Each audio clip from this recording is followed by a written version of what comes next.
কোনোদিন আমি যা করছি আমি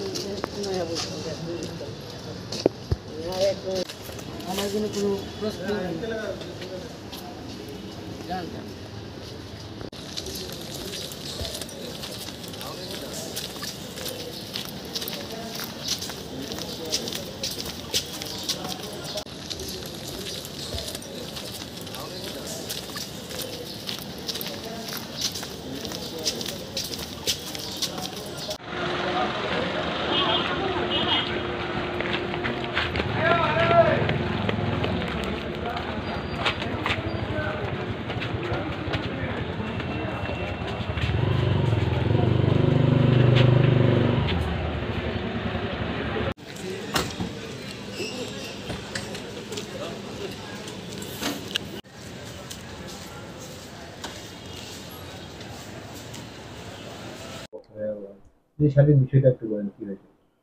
ওশাবাজারের যে এয়ারপোর্ট পিএস 37 অফ 2024 আজকে 3 জনকে ওঠানো হয়েছে।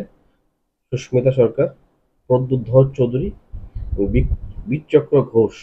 বীরচক্র ঘোষকে মুকুন্দপুর কলকাতা থেকে এনে আজকে কোর্টকে প্রডিউস করলো।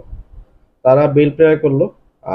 আমরা সরকার পক্ষে থেকে কোর্টকে, chief judicial magistrate west Tripura, ওনার কাছে আমরা প্রার্থনা করলাম যে বীরচক্র ঘোষকে 10 দিনের পুলিশ রিমান্ড দেওয়া হোক, আর সুস্মিতা সরকার এবং প্রদ্যুৎ ধর চৌধুরীকে ফার্দার 5 দিন করে পুলিশ রিমান্ড দেওয়া হোক। আমাদের learner chief judicial magistrate west Tripura উনি ডিসাইড করলো যে বীরচক্রকে 10 দিনের পুলিশ রিমান্ড দিল, যার নেক্সট ডেট রাখা হলো 14 মে। আর সুস্মিতা সরকার 7 দিনের দেওয়া হলো, যার ডেট রাখা হয়েছে 14/5।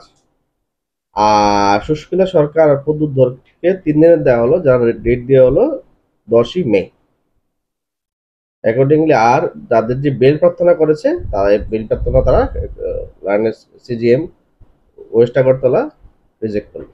আপনার মনে হয় এই ফার্দার রিমান্ড বা রিমান্ডটা নিয়ে পুলিশের অনেক কিছু তদন্ত বেরিয়ে আসবে? হ্যাঁ, কিছু তো অনেকটাই বেরিয়ে এসছে, আরো ফার্দার অনেক কিছুই বেরিয়ে আসবে। তার সঙ্গে যারা মেইন এখনো পর্যন্ত জড়িত তাদেরকে পুলিশে চেষ্টা করছে তাদেরকে ধরে নেওয়ার জন্য। পুলিশ ইনভেস্টিগেশন করছে। আমার দৃঢ় বিশ্বাস এর মধ্যেই পুলিশ তদন্তক্রমে তাদেরকে অ্যারেস্ট করবে। এর ভিত্তিতে কিছু সিট গঠন করা হয়েছে।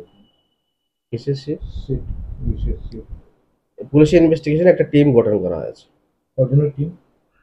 এটা স্পেসিফিক্যালি ইনভেস্টিগেশন অফিসাররাই বলতে পারবে, আর ইনভেস্টিগেশনের ব্যাপারে আমার কিছু করা ঠিক হবে না।